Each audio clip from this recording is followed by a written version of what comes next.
Thanks for spending time with Lincoln. We're going to highlight the blind spot information system with cross-traffic alerts. These features help drivers change lanes and back out of parking spaces with confidence.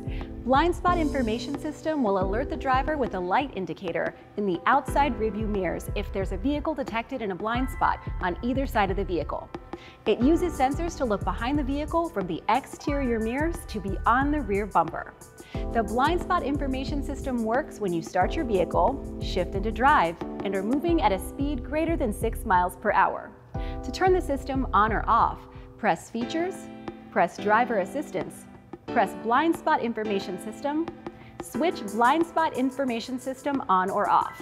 Cross-traffic alert warns you of moving vehicles coming from either side when the vehicle is backing up. There are 3 warnings: a light on the side view mirror, a chime, and a message in the message center in the instrument cluster. Cross-traffic alert detects vehicles that approach at a speed between 4 to 37 miles per hour. Sensors are located behind the rear fascia on both sides of the vehicle. To turn cross-traffic alert on or off, press Features on the touchscreen. Press Driver Assistance, switch cross-traffic alert on or off. Remember that the system will default to on every time you turn on the ignition. Thank you for watching.